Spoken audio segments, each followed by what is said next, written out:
Today on Talk Jeju, we're looking forward to what will likely be some of 2015's major news items. As always, Todd Thacker joins me in the studio. Well, Todd, Happy New Year, the year of the sheep, as it were. Thanks, Nick. You too. I'm really happy to be here again with our viewers. Yes, and we're going to be highlighting for them today some of the big stories to watch out for in 2015, namely the impending China-Korea FTA, the ever-controversial airport expansion plans, and the explosive growth and potential fallout from that growth of local development. That's right. These are definitely going to be issues dominating the news this year.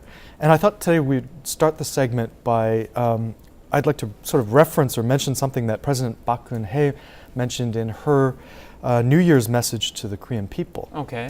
And basically she specifically mentioned the miracle of the Han River, which, as you'll recall, is a reference to South Korea's rapid industrialization and urbanization from the 60s through to the 1990s. Okay, and when you say rapid urbanization, that kind of reminds me of a little bit of what's going on here on the island. Yes, exactly right. And for example, when I think back to 2010, when I first arrived on the island, and compare that to today, we've seen some really major products ramp up and go online. I'm thinking, of course, of the JDC's 5 core projects, and those include, the Science Park, the Global Education City, and more recently the Myths and History Theme Park. We're talking about trillions of won worth of infrastructure, jobs, and investments. So right. And we have a new governor, as you know, from last June, and we have lots of stories about overseas trade and investment actually pouring into Jeju. So I think the question for Jeju now is, which direction will we take? And in the words of President Park, we have this historical task of handing down a dignified and proud nation, in this case our province, to our descendants. So that's sort of the issue for 2015. Okay, and let's go ahead and start with the KoreaChina FTA then. Right. So Seoul and Beijing have agreed to abolish tariffs on 90% of all products in terms of the number of items, and 85% of imports in terms of their monetary value. And that will be over the course of the next 2 decades. So actually, before we go on, I guess I want to know, what are the kind of the trade numbers for Korea and China? Yeah, that's a great question. China is South Korea's largest trading partner, and in 2013, their bilateral trade grew to about $28 billion. Okay, so a lot of money. Yeah. And the deal we reported was signed back in November, and that was after 30 months of negotiations. That's right. There was a lot to discuss, and it actually still needs to be signed off by the National Assembly, but that should happen sometime this year. Okay. Right. And, it's really interesting that, even without the FTA in effect so far, Korea's current account surplus this year is expected to surpass the magic number of $100 billion this year, and that's according to the National Assembly Budget Office. That's a completely new record. Only 4 other countries in the world have achieved that level, and they are Germany, Switzerland, Saudi Arabia, and of course China. All right, so I guess that can be evidence of Korea's growing stature in international trade, and I guess proponents say this FTA will certainly kick that up a notch. Yes, in fact, when it finally is in place, it will make South Korea the country with the world's largest free trade territory, and that will cover about 74% of the world's GDP. Currently, we're sitting at 57.7%, and that's in 3rd place behind Chile and Mexico.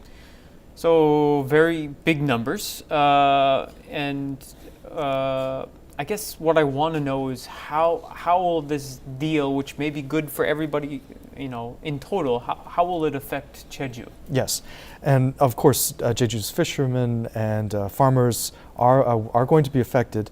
On a number of occasions, over the past 30 months, as you said, of negotiations, provincial officials met with the Korean FTA negotiators and with the Ministry of Culture, Food and Rural Affairs, and they were voicing their concerns. Concerns like? Well, in particular, they've been pushing for Jeju's products to be categorized as most vulnerable category. Right. And products such as mandarin oranges, garlic, and yellow corvina, they were looking for extra protection.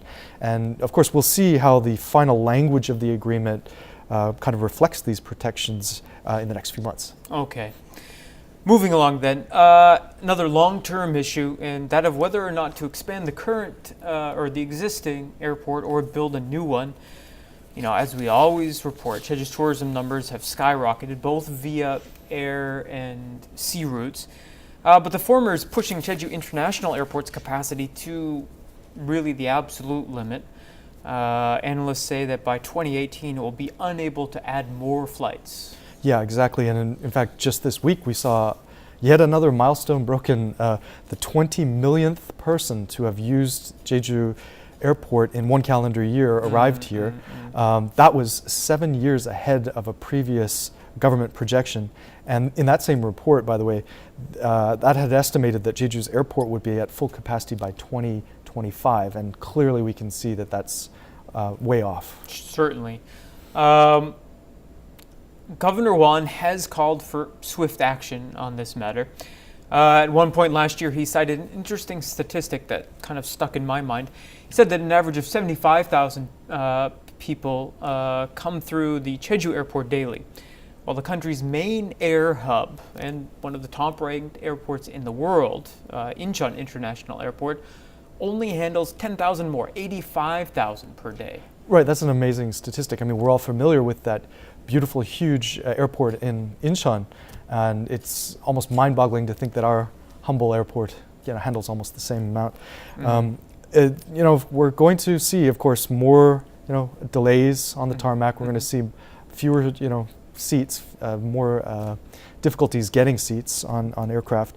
But at the same time, it should be noted that they've been doing a pretty good job with safety. And this is, again, one of the busiest air corridors in the world, so they've been doing a pretty good job. That's right. We reported earlier that a new study that wants to on whether to expand or build a new airport will be released in December. That's right, and actually that study will coincide with another study which is currently seeking ways to sort of maximize the efficiency of the existing airport infrastructure, kind of as a stopgap measure. And this is good news because it's going to take, it's going to take 12 months for this new report to come through, right. And then years more of negotiations and trying to hash out the details of the construction work, whatever that may be.